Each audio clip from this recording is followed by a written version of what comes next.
Good morning, and welcome to the First Unitarian Universalist Church of San Antonio. My name is Sondra Gervasi.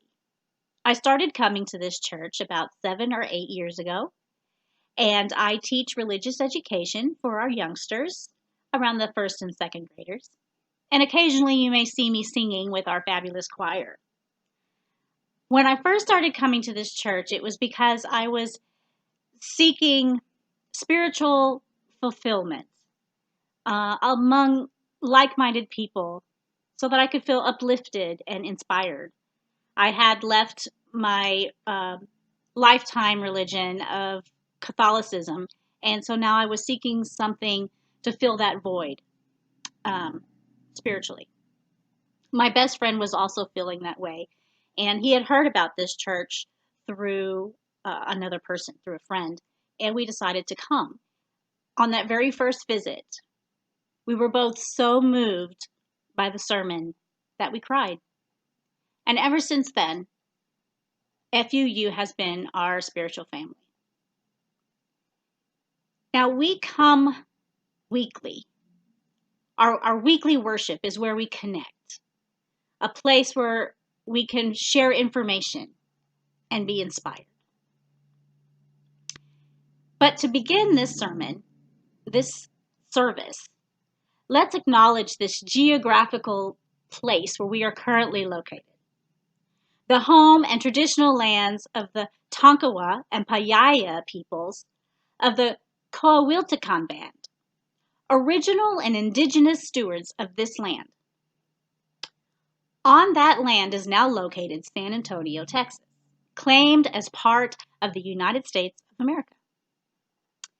At our church, we believe and act in a universal love that binds us in mutual care and affection, especially in our work for justice, for all, and for our planet.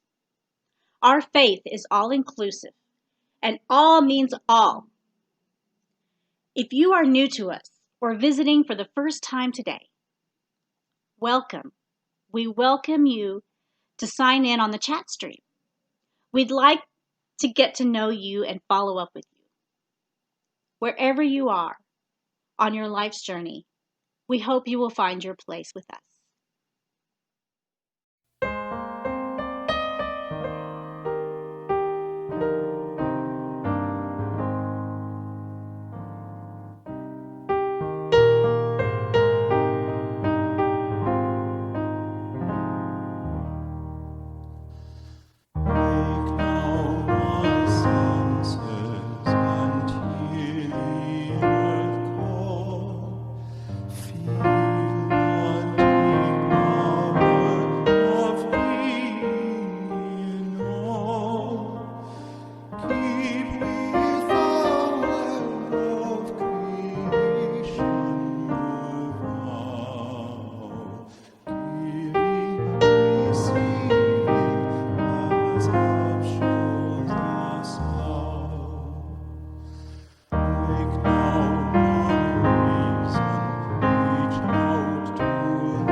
Hi, this is the Klar-Broadus family. I'm Beth. I'm Caitie. I'm Sam. I'm Lynn. So, let's get the show on the road. We gather this hour as people of faith, with joys and sorrows and gifts and needs.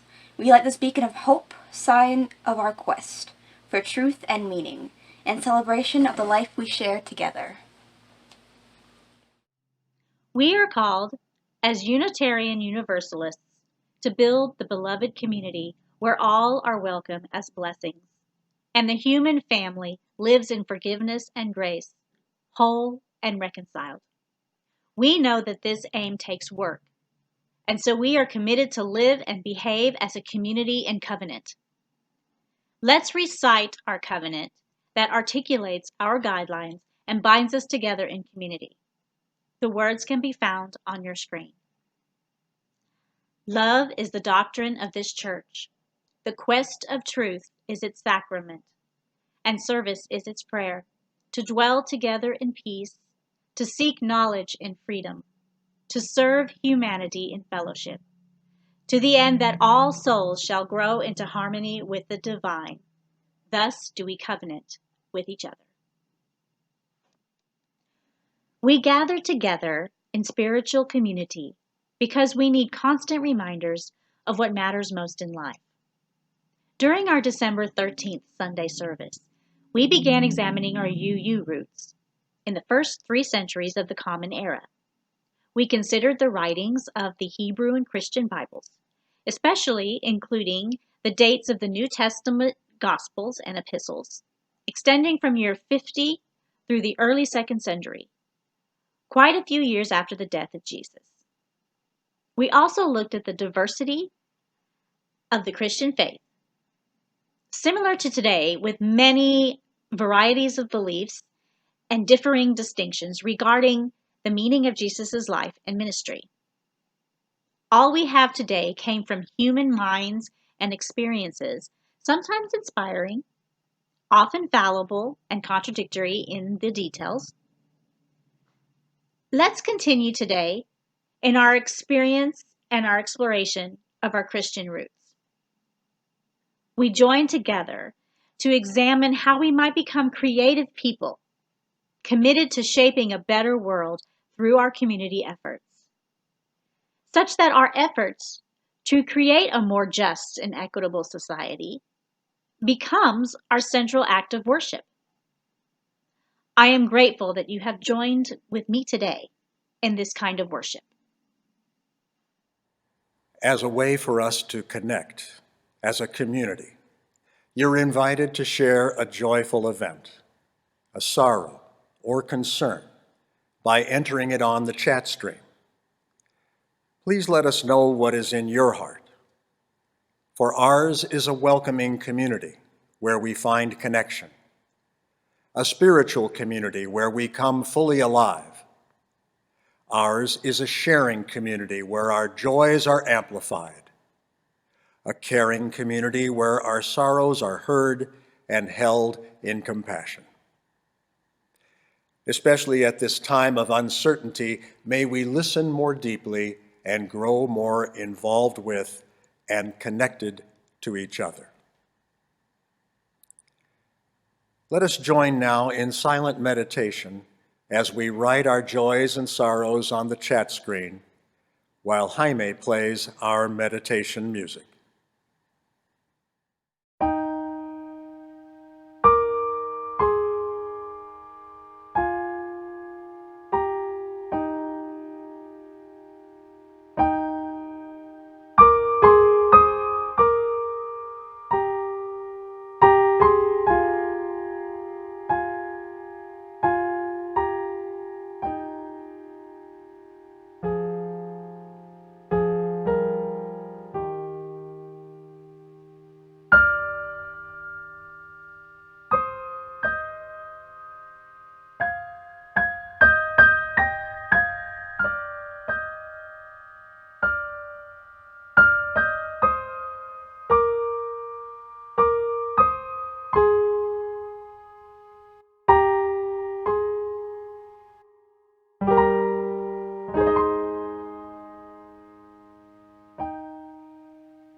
I invite us to take a deep, cleansing breath and exhale. For all our joys, sorrows, and concerns, may we feel empathy and compassion. And for all that is unspoken, may the caring of our community offer a space of deep kindness, loving, and just action. Our story today is about a very important person who lived over 2,000 years ago. His name was Jesus. Jesus is a very important person in the history of Unitarian Universalism, and lots of UUs have lots of different ideas about who he was. Some people believe that Jesus was so special that he was able to perform miracles. Today, I'm going to tell you the story of one of his most famous miracles. There once was a man named Jesus. Jesus went around the countryside talking to people and telling them about his ideas about life and God. He also healed the sick, so he was very popular. And large crowds would gather around whenever he was speaking, and they would follow him around. Sometimes they would follow him around all day. Well, one day, there was an especially large crowd, and they had gone all the way out into the desert, and it was almost nighttime. So the disciples went to Jesus and said, "You know what? There's no stores around here. There's hardly any food. I think we should send the people home for the night so that they can get some food." And Jesus said, "We don't have to send the people home. We can feed them." Well, the disciples said, "But Jesus, we only have for ourselves these 2 little fishes and 5 small loaves of bread. How can we feed these thousands of people?" And Jesus said, "Bring the food to me." So they brought the food to him, and Jesus broke the bread and blessed it. And he told his disciples to hand the food out to the crowd. So they passed the baskets around to the crowd. And as the baskets went around, there always seemed to be enough food in the basket. And at the end of the day, everybody had enough to eat. And Jesus told his disciples to go pick up the leftovers and bring them to him. And when the disciples went and picked up the leftovers, there was more food in the baskets than they had started out with. Sometimes we'll say about a story, "This story is true," and some parts of it may have actually happened. We can say this about the stories of Jesus' miracles. They may be true to us in different ways. I wonder, what does the story of the loaves and fishes mean to you?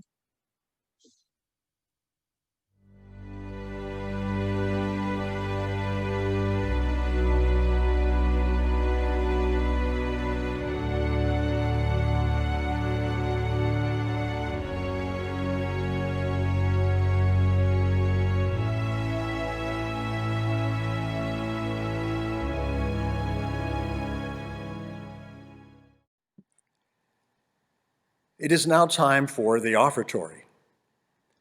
The offering is a sacrament of the Free Church. It is supported by the voluntary generosity of all who join us.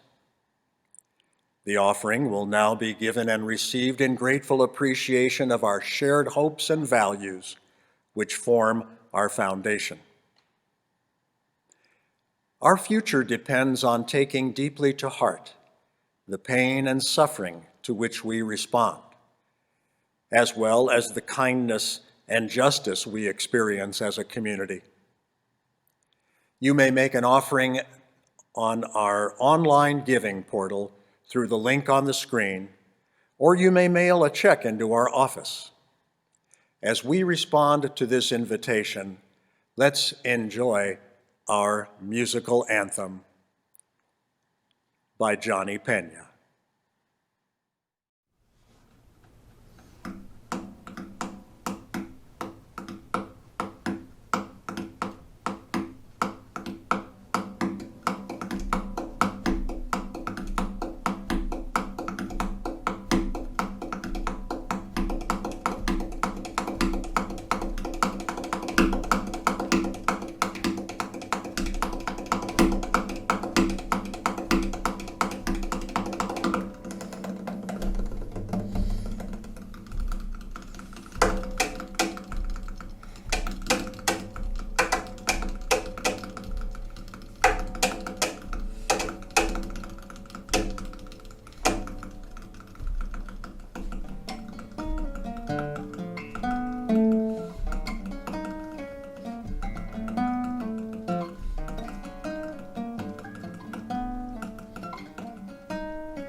Our church is our community. Many of us consider this our spiritual home. We bless it with our gifts and talents so that we may succeed in living our values and fulfilling our goals, especially in our service to each other and to our wider community. We are a stand for justice, equity, and compassion for humanity and for non-humans too. We're grateful for all our communication of energies and ideas and our many connections and the cooperation that makes our community come alive today. Into the 4th century of the Common Era, two factions struggled for supremacy as to the meaning of Jesus' life. Both leaders were from Alexandria, Egypt. Arius was a church elder, a poet, singer, and renowned speaker. Athanasius was a brilliant bishop's assistant, a clergyman who later was made bishop. Athanasius and his faction considered Jesus to be one and the same as God, whereas Arius and his cohort thought of him as an exalted man, a great teacher, a way-shower. Athanasius triumphed, and Jesus became the Messiah, and the Nicene Creed became the standard of Christian orthodoxy, and I want to tell you how this happened. When Constantine became the Roman emperor in the early 4th century, the empire was crumbling, and he desperately desired to shore it up. His mother, Helena, a devout Christian, suggested to him that he consider the value of Christianity to the empire. In the Edict of Milan, which he put together in 1313 in the Common Era, throughout the empire, he decreed tolerance and freedom of worship for all cults, including Christianity. This greatly reduced persecution and promoted the spread of Christianity. In year 325, to unify the empire as a matter of convenience and power rather than faith, he convened all the Christian bishops to his summer residence in the outskirts of Nicaea in modern Turkey. The bishops were, of course, very pleased that the emperor had invited them to his home, paying all their expenses for a several-month period. At that time, Constantine, who was not baptized until his deathbed conversion in the year 337, presided, and he was dismayed to find that Christianity was not a unifying force, but a loose aggregation of churches ruled by bishops and elders who did not agree on many facets of their faith, as there were numerous writings and different versions of the nature of Jesus. Arius and Athanasius argued before the council. Arius was an early rationalist who insisted on clarity, logic, and a coherent reading of the Gospels. He said that the Father alone is the true God.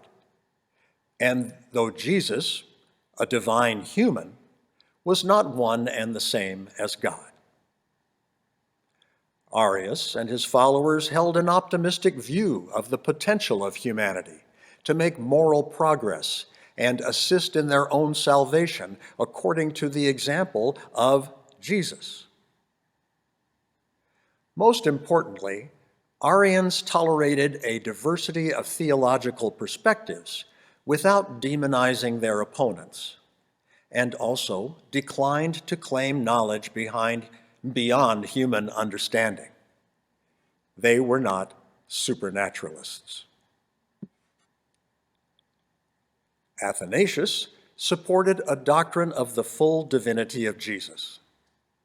He argued before the council that the Creator God, the Logos, and Redeemer Jesus were one and the same. He denounced the Arians for lowering Christ to a point where his saving power was lost. Arius countered that Athanasius raised Christ to the point where his loving humanity and example of how to live as fully human was lost. Most bishops at the council were somewhere in between. These arguments had continued for years. Was Jesus God or like God? The emperor finally ordered the bishops to agree on the divinity of Jesus. After all, he had an empire to unite. The bishops settled on the Athanasian wording and produced the Nicene Creed with the Godhead of two persons, Father and Son. No Trinity yet. Arius and his followers refused to sign off on the creed, and they were excommunicated and exiled. But not for long. Just 2 years later, in 327, Arius wrote to Constantine from exile, explaining his views. The emperor saw his reasoning and invited Arius and his followers to a synod of bishops which met in Tyre, in Lebanon, restoring the Arians to full communion with the church and exiling Athanasius, who had become bishop of Alexandria. Now that was 327.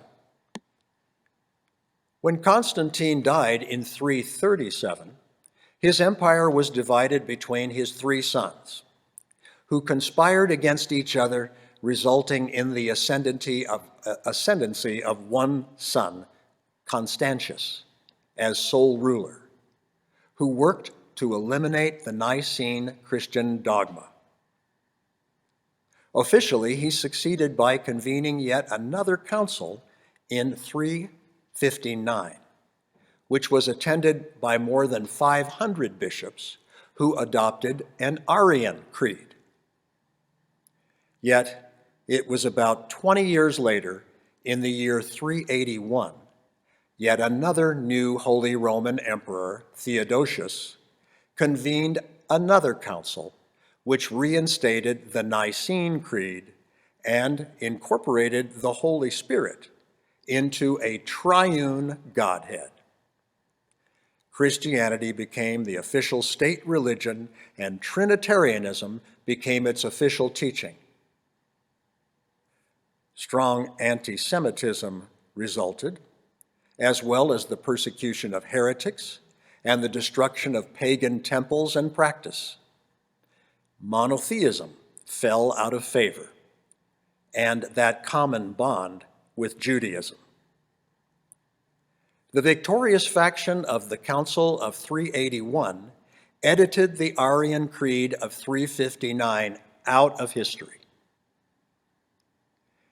Unitarians did not yet become an official religion. However, our earliest history was not Trinitarian and insisted that references and relationships to the divine view of the great mystery was a mystery in unity. Hence, Unitarianism instead of Trinitarian. In time, through our exploration of our history, we'll learn more facets of how we became called Unitarians, unofficially and officially. So what can we take with us from today's story? The Unitarian minister of All Souls Church in Washington, D.C., A. Powell Davies, said in 1945, "The problem with creeds is that they are divisive and negative, in that they say no to new truth. They put the dead in the place of the living. They make yesterday the oppressor of today. It's better to be affirmative, to be free, to believe what persuades you, and to follow the truth as it grows." Why did Arianism lose out? Richard Rubinstein, author of When Jesus Became God, from which much of this history was taken, writes, open quote, "Arian theology reduced the role of the institutional church.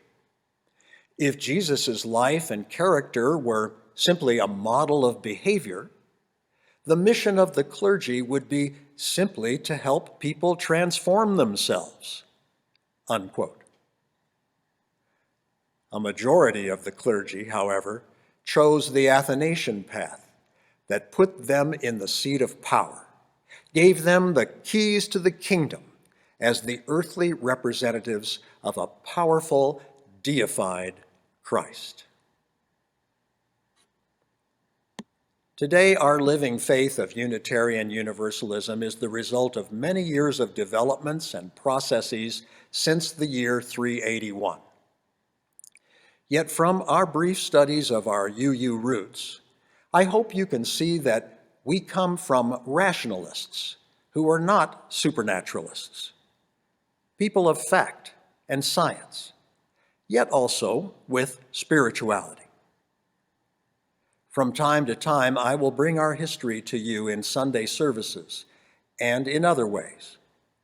There are many fascinating developments and courageous persons about which to speak. For me, the bottom line has to do with spirituality defined as having a purpose greater than ourselves, and how the search for truth and wisdom has been at the heart of the religious journey of humanity. What has been an ancient spiritual truth at the heart of history is now increasingly verified by science. That is, we are all indivisibly part of one another. We share a common ancestry with everyone and everything alive on earth. The air we breathe contains atoms that have passed through the lungs of ancestors long dead. Our bodies are composed of the same elements created deep inside the furnaces of long dead stars. We can look upon the face of anything or anyone around us and say, as a moral declaration and a spiritual, cosmological, and biological fact, you are part of me. I do not or may not know that yet, but it's a fact. This is an explanation of our interdependent web of life, of which we are a part, our seventh UU principle. Now, you don't have to be religious in order to be open to wonder. You only have to reclaim a sliver of what you once knew as a child. If you remember how to wonder, then you already have what you need to learn how to love. Let us become more and more these kinds of curious people, gathered in oneness of heart, with searching minds and clear intentions to know, love, and serve one another, and to reach beyond ourselves in a widening embrace of justice, hope, and living faith. Amen.